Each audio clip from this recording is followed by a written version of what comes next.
Todos os milagres que Deus faz demonstram o seu poder e também a sua autoridade. Mas Ele é o único capaz de fazer coisas extraordinárias? O que você acha? Ou será que o diabo também pode fazer maravilhas? Se os milagres podem acontecer de origens diferentes, ou seja, de Deus e também de Satanás, como é que a gente pode saber que eles são provenientes de Deus? Que tipo de milagre o diabo não pode fazer? No programa Está Escrito, nós vamos entender qual é o milagre mais importante que Deus faz. Então fica comigo, porque o programa está começando agora. Eis que vem dias, diz o Senhor Jeová, em que enviarei fome sobre a terra, não fome de pão, nem sede de água, mas de ouvir a palavra do Senhor. Jesus respondeu, está escrito, nem só de pão viverá o homem, mas de toda palavra que sai da boca de Deus. Está escrito, apresentado por Robson Menezes. Olá para você que está aí conectado com a gente na TV Novo Tempo, no seu canal da Esperança. Mais uma vez, obrigado pelo carinho da sua audiência, pela sua companhia aqui no programa Está Escrito. Um abraço, não importa de qualquer lugar do Brasil e do mundo você esteja acompanhando agora a Novo Tempo, inclusive aí em Portugal, viu? Um abraço para você que é de Portugal, em qualquer cidade aí, dos nossos patrícios, que a bênção de Deus esteja sobre a sua vida, sobre a sua família, sobre a sua casa, e que nesse instante você entenda que a palavra de Deus é um esconderijo bem seguro, onde nós podemos confiar que vamos ter a proteção da parte de Deus. Eu estou falando isso, sabe por quê? As pessoas estão muito comovidas, eu acho que você concorda comigo. Desde que começou essa guerra lá no Oriente Médio, tem muita gente que está pensando, é o fim, o mundo vai acabar, o que vai acontecer? Talvez você esteja preocupado, olhando para tudo que você vê na notícia, no cenário político, no cenário econômico, você talvez esteja pensando, e agora, se o fim chegar, o que vai acontecer? Bom, eu estou segurando aqui a revista Verdades para o Tempo do Fim. Se você está com o coração preocupado, ansioso, não fique mais. É só você entrar em contato com esse número aí que está aparecendo, o WhatsApp, que é o 12 982 4444, aliás, 982 444449. É muito 4, né? Tira uma foto aí se você ficou confuso com o que eu falei. E peça aqui, olha, o seu guia, aliás, a sua revista de estudos Verdades para o Tempo do Fim. Você vai encontrar temas importantíssimos aqui para te ajudar a entender o que vai acontecer quando o fim estiver para chegar. Você vai encontrar a realidade das profecias, o que a Bíblia fala sobre isso e o que é importante você saber para estar preparado, especialmente para ver Jesus voltar. Eu creio. Você crê também que Jesus está para voltar? Ele vai voltar e a gente precisa estar preparado para esse momento. Então, olha, a revista Verdades para o Tempo do Fim vai te ajudar a se preparar para esse grande momento.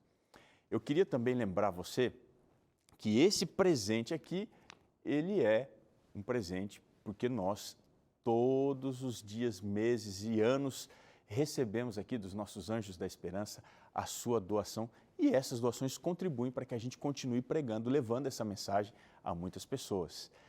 E, em função desse ministério dos Anjos da Esperança, nós vamos ter agora, no dia 25 de novembro, preste atenção, 25 de novembro, nós vamos ter um encontro do Anjos em Ação. Vai ser um programa especial só para contar para você dos milagres que Deus tem feito através do sistema Novo Tempo de comunicação no programa O Toque da Fé.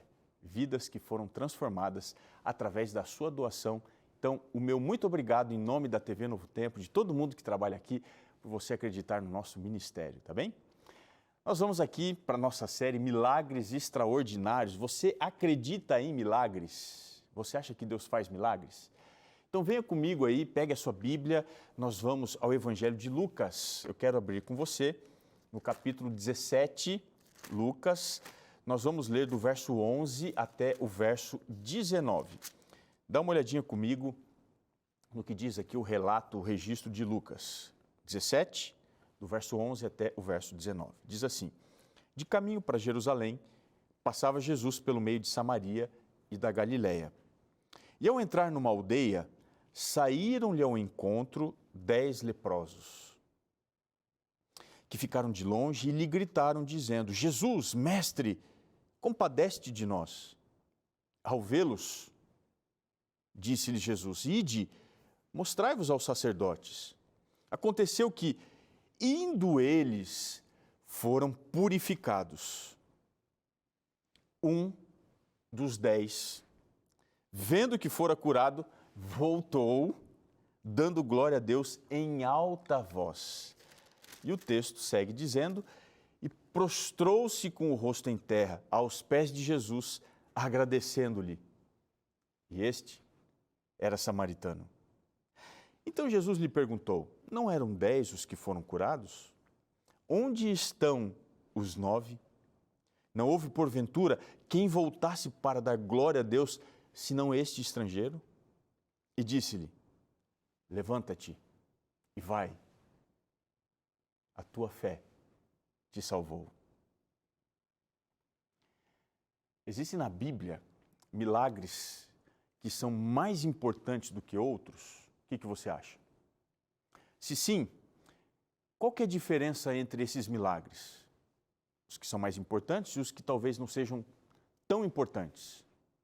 Veja, acontece um milagre só de cada vez, ou diferentes milagres podem acontecer ao mesmo tempo? O que você acha? Já pensou sobre esse assunto? Deixa eu te dizer, essa história que a gente leu, a cura dos 10 leprosos, que Lucas aqui descreve, ela apresenta 3 milagres acontecendo dentro do mesmo contexto. Que milagres são esses? Bom, vamos analisar aqui esses 3 milagres. O primeiro que eu quero mostrar para você é o milagre do pecado. O que significa isso? Esse é um milagre que não deveria ter acontecido. Como assim? Bom, a gente precisa ter em mente aqui que não é somente Deus que faz milagres. Você acredita em milagres? Eu também creio. Mas eu entendo uma coisa, que pela Bíblia não é somente Deus que faz milagres. Quer ver só? Vem aqui comigo no livro do Apocalipse, capítulo 16, o verso 14. Vamos entender isso. A Bíblia fala sobre esse assunto. Diz assim, olha, porque eles, Apocalipse 16, 14, porque eles são espíritos de demônios, operadores de sinais, e se dirigem aos reis do mundo inteiro com o fim de ajuntá-los para a peleja do grande dia do Deus Todo-Poderoso. Observe aqui que o Apocalipse está descrevendo que os demônios, eles são operadores de sinais, ou seja, que existem manifestações sobrenaturais que o próprio diabo faz para contrafazer as ações extraordinárias de Deus. Bom, resumindo, o diabo também faz maravilhas, sinais e prodígios. Olha só um exemplo histórico, para ficar um pouquinho mais claro esse assunto. Acompanhe comigo Êxodo, capítulo 8, verso 5. Olha o que diz lá, Êxodo 8, o verso 5. Disse mais o Senhor a Moisés: dize a Arão, estende a mão com o teu bordão sobre os rios, sobre os canais e sobre as lagoas, e faze subir rãs sobre a terra do Egito. Veja, Deus pede para que Moisés, através de Arão, faça milagres lá na terra do Egito. Só que o verso 7, na sequência, diz assim: então os magos fizeram o mesmo com as suas ciências ocultas, e diz aqui o texto, e fizeram aparecer rãs sobre a terra do Egito. No grande palco da vida, 2 poderes desaparecem agindo, levando as pessoas a tomar uma decisão sobre qual lado eles vão escolher ficar. Então, nós temos 2 forças operando. Nesse primeiro milagre aqui, Jesus ele não está realizando. Mas que milagre é esse então? Se está acontecendo um milagre nessa história, da cura dos 10 leprosos, que milagre é esse que Jesus não operou? O primeiro milagre aqui da história não foi feito por Jesus. Que milagre é esse? Jesus ele deixa claro aqui que entre o grupo de 10 leprosos, estavam aqui juntos judeus e samaritanos. Isso aqui é um milagre. Você que está acompanhando aqui as notícias do Oriente Médio lá, você vê, há muita dificuldade de relacionamento entre as pessoas que estão ali, às vezes são ligadas, tem laços consanguíneos. Veja, judeus e samaritanos, eles não costumavam conviver. Mas tem um detalhe, os miseráveis sempre se encontram. E aqui a lepra, que é o símbolo do pecado na Bíblia, ela fez o que Jesus não tinha conseguido fazer. Ela conseguiu unir judeus e samaritanos. Por que isso é um milagre? Existe uma literatura apócrifa chamada Eclesiástico, capítulo 50, verso 25 e 26. Essa literatura diz o seguinte: há duas nações que a minha alma detesta, e há uma terceira que nem mesmo sequer é nação. Os habitantes da montanha de Seir, os filisteus e o povo estúpido que mora em Siquém, que eram samaritanos. Olha só como que o judeu chamava o samaritano, o estúpido. O Joséfo, que foi um historiador do primeiro século, ele fala de uma disputa espiritual religiosa entre judeus e samaritanos, e ele diz que essa rivalidade ela era vista no aspecto de dois santuários existirem, né? Um em Jerusalém e o outro que existia em Gerizim. E aí ele descreve que João Hircano, Asmoneu, ele se apoderou de Siquém, e ele destruiu o templo de Gerizim, que era o templo dos samaritanos. E tem algumas declarações nos registros que narram essa história, que são carregadas de ódio. Diz assim, ó, literalmente, a partir de hoje, olha só que coisa, a partir de hoje, Siquém, que é a cidade dos samaritanos, ela será chamada a cidade dos idiotas. Olha só o tratamento carinhoso, porque nós zombamos deles como se zomba de um louco. Veja, nos evangelhos, você encontra exemplo desse relacionamento truculento. Por exemplo, a reação da mulher samaritana de estranheza quando ela viu um homem, Jesus, conversando com ela, lá no capítulo 4, verso 9. Não era normal o samaritano conversar com um judeu, muito menos um homem conversar com uma mulher. Mas veja, não era só uma relação de estranheza entre os samaritanos para com os judeus. Dos judeus para com os samaritanos era a mesma coisa. Você encontra lá Jesus entrando numa cidade samaritana e dois discípulos, quando perceberam que os samaritanos não receberam bem Jesus, eles pedem a destruição dos samaritanos. Está lá em Lucas 9, verso 54. Mostrando que era uma relação mútua de falta de hospitalidade dos samaritanos para com os judeus e dos judeus para com os samaritanos. Portanto, essa cultura de ódio que lá desde os dias de Jesus assombra aquela região do Oriente Médio, ela foi milagrosamente desfeita nessa história. Porque você vê judeu convivendo com samaritano, no mesmo lugar. Mas por que eles estavam fazendo isso? Eles estavam dentro do contexto da miséria da lepra. Portanto, esse milagre não foi Jesus quem fez, mas Jesus foi afetado por esse milagre. Sabe por quê? Porque Jesus viajava entre a Samaria e a Galileia, que é considerada uma terra de ninguém, onde ficava ali o Vale dos Leprosos. Foi ali que ele encontrou esses 10 homens. A realidade daquela terra era igual, por exemplo, à região onde fica o Paralelo 38. Já ouviu falar? Que é a região entre as duas Coreias, a do Norte e a do Sul. Uma região de 960 quilômetros quadrados. Tem uma linha imaginária que passa por ali, que avança 4 quilômetros para dentro do território do Norte, quanto para o território do Sul. Nesse lugar, você não encontra muros. Em muitos lugares ali desse traçado, você não encontra muros, apenas algumas redes de proteção. Mas tem uma regra ali. É proibido você atravessar de um lado para o outro. Teve um período em que houve uma guerra entre essas nações irmãs, que foi do dia 25 de junho de 1950 até o dia 27 de julho de 1953, quando foi assinado um tratado de paz em Panmunjom. Em 3 anos de guerra, sabe o que aconteceu? 3,5 milhões de mortos. Jesus, quando chega ali no Vale dos Leprosos, ele foi à procura das pessoas desesperadas que vivem em áreas proibidas, assim como a confusão entre as Coreias, assim como a confusão que a gente vê hoje lá no Oriente Médio. Jesus, ele vai ao encontro de pessoas que vivem em subcondição de existência. Quando Jesus entrou, os leprosos ficaram à distância. A lepra era símbolo do pecado. O que o pecado faz? No pecado, as pessoas ficam reclusas na sua miséria. Elas não conseguem se aproximar. E é isso que aconteceu. ao ficarem reclusas ali na sua miséria, aquelas pessoas, os 10, eles não conseguiram chegar mais perto de Jesus. E por causa disso, eles não se aproximaram de Deus. E veja, ainda, Jesus ele chega perto para oferecer ajuda. Mas sabe o que acontece? Os leprosos eles não pediram cura diretamente. Eles pediram misericórdia. Sabe por quê? Porque na miséria, a diferença está na misericórdia. Ou seja, na graça, no perdão. Ao final de todas as coisas, o que mais importa é a graça de Deus, é o perdão de Deus.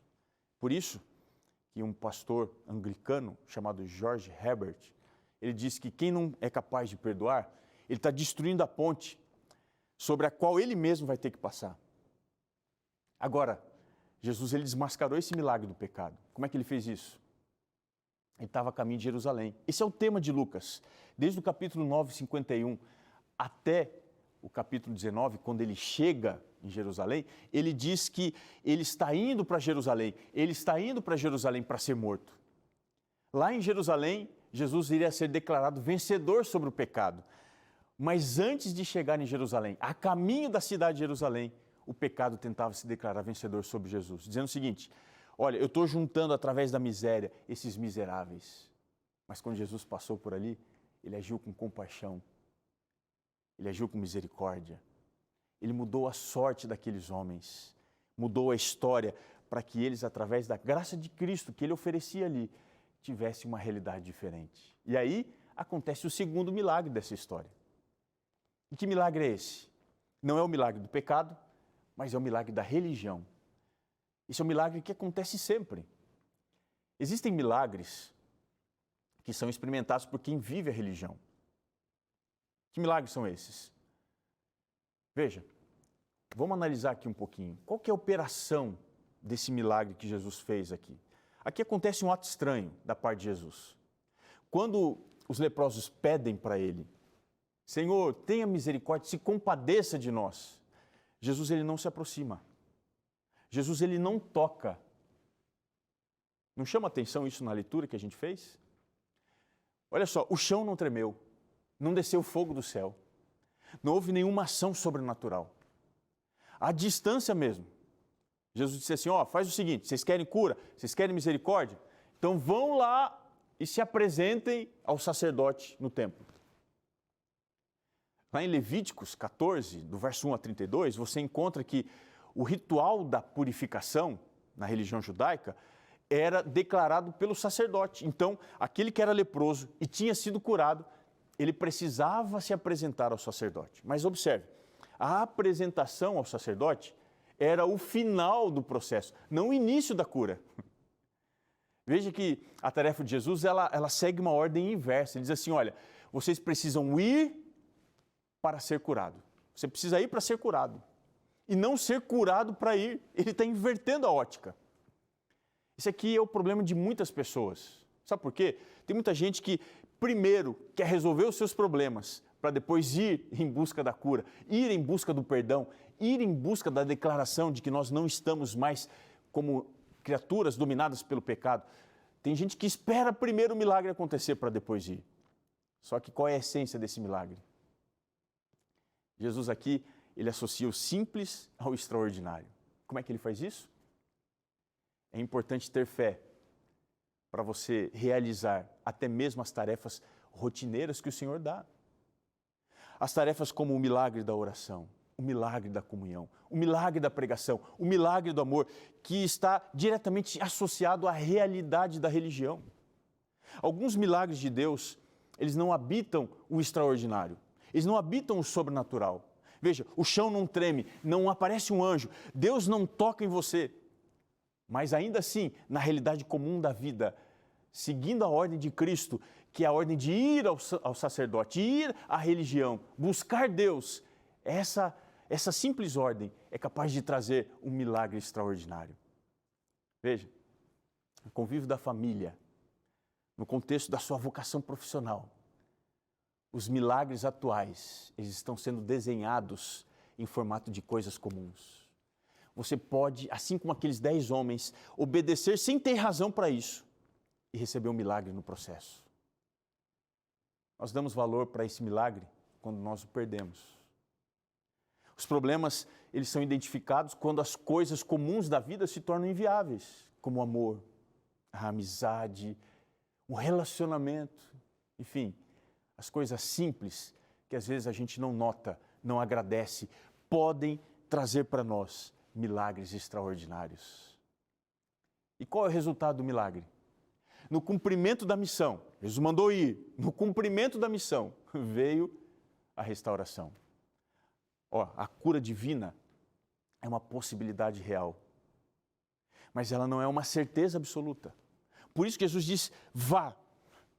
Esse milagre acontece todos os dias, quando a gente decide ir em direção a Deus, em direção à cura.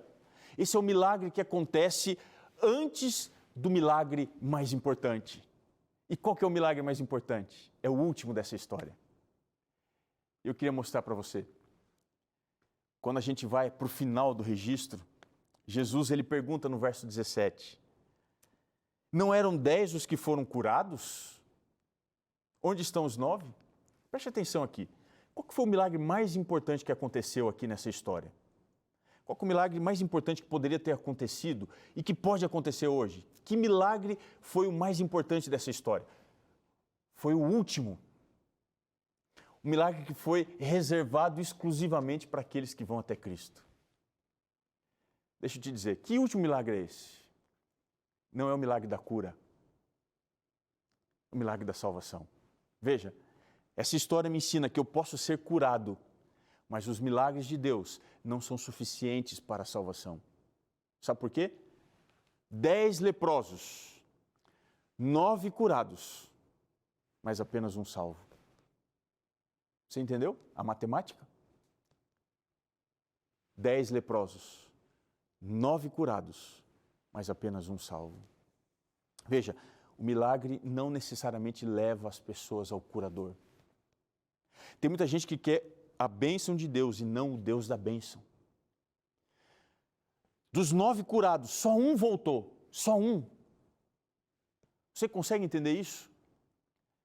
Veja, as pessoas querem o Senhor, as bênçãos do Senhor, e não o Senhor da bênção. Muitos já receberam milagres de Deus, mas não necessariamente estão ou serão salvos. Sabe por quê? Porque a salvação, queridos, que é o último milagre da história. A salvação é exatamente a distância que eu me encontro do Salvador. Para eu ser declarado salvo, curado, um leproso precisava se apresentar no sacerdote no templo, lá em Jerusalém, que, curiosamente, de acordo com o texto, era o destino de Jesus. Sabe o que aconteceu? Os 9 que foram curados, eles correram à frente de Jesus, enquanto que o samaritano, entendendo que o verdadeiro sacerdote não era o que estava no templo em Jerusalém, mas era Cristo, ele completou a sua jornada até Jerusalém, indo ao lado de Jesus. Ele decidiu seguir Jesus até o seu destino final. O grande problema é que hoje muitos, na ânsia de receberem uma bênção, decidem correr à frente de Cristo. Enquanto que a salvação consiste em correr ao lado dele. Esse é o maior de todos os milagres, o milagre da salvação. Extraordinário é a rotina de Deus. Ele pode fazer em nosso favor aquilo que muitos, aliás, que todos duvidam. Para que eu vou experimentar o que Deus pode fazer na minha vida se eu vou correr na frente dele? Sabe, o grande chamado hoje para você e para mim é andar ao lado de Deus, ao lado de Jesus. Esse é o milagre da salvação. Tem muita gente que não entendeu isso. As pessoas por aí pensam que mais importante do que qualquer coisa é ser declarado curado. E recebem uma bênção pequena, porque correm atrás das bênçãos do Senhor. E não vivem para procurar o Senhor das bênçãos. O diabo como nessa história, na imagem do pecado, ele está tentando resolver desgraçadamente, paliativamente o problema das pessoas, unindo, aproximando estratégias, ideais, mas isso não resolve o problema. Aí algumas pessoas entendem o seguinte, não, já que eu não quero ficar do lado do diabo, eu quero ficar do lado de Deus. As pessoas correm para a religião, para fazer a rotina da religião ser a coisa mais importante da sua vida. E elas se esquecem do mais importante e essencial. Melhor do que ser curado é viver com aquele que cura. E tem muita gente que decide se esconder de Deus dentro das coisas de Deus. Tem muita gente ocupada demais com as coisas de Deus para gastar tempo vivendo com Deus. Gente que não ora, gente que não lê a Bíblia, gente que não testemunha, gente que não ama Jesus, gente que não vive para Ele, gente que não gasta tempo, gente que não gasta os seus recursos com Cristo, gente que fica ocupada demais dando voltas na vida espiritual, mas não consegue chegar no destino certo, na hora certa, acompanhado da pessoa certa. O Evangelho não diz isso, mas eu posso imaginar que aquele samaritano que tinha sido curado e que agora fora declarado salvo por Cristo, eu posso imaginar que ele completou a sua jornada ao lado de Jesus. Eu fico imaginando a multidão que chega em Jerusalém, lá no capítulo 19, e recebe a Cristo. Hosanas, aquele que vem em nome de Deus. Muitos estavam lá esperando, mas alguém decidiu caminhar com Cristo até o destino final. Você entendeu? Você pegou a visão?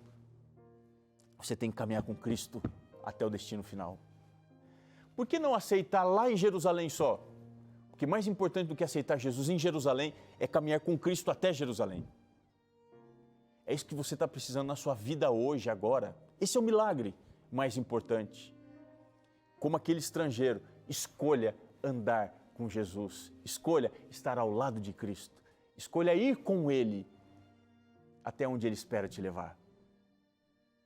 Você aceita?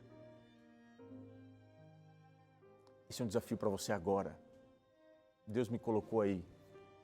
Deus pôs a TV Novo Tempo nesse momento para você responder esse chamado. Você aceita ir com Jesus até o final, o destino final da sua história, da sua vida? Então ore aí comigo. Coloque a sua vida nas mãos de Deus. Peça para que o Senhor tome conta de você. Vamos orar. Senhor, nas Tuas mãos entregamos a nossa vida, tudo que temos e somos. Queremos as Tuas bênçãos, queremos os Teus milagres, mas de fato nós queremos a Ti. Seja o Senhor da nossa história. Nós queremos andar ao Teu lado, Pai. Queremos ter intimidade, porque queremos viver o milagre da salvação, que é o mais importante de todos. É este milagre que eu te peço sobre este amigo, sobre esta amiga que assiste agora o programa, está escrito. Eu oro em nome de Jesus. Amém. Amém. Meu amigo, minha amiga, não se esqueça. Está escrito, nem só de pão viverá o homem, mas de toda a palavra que procede da boca de Deus. Guarde essa bênção no seu coração.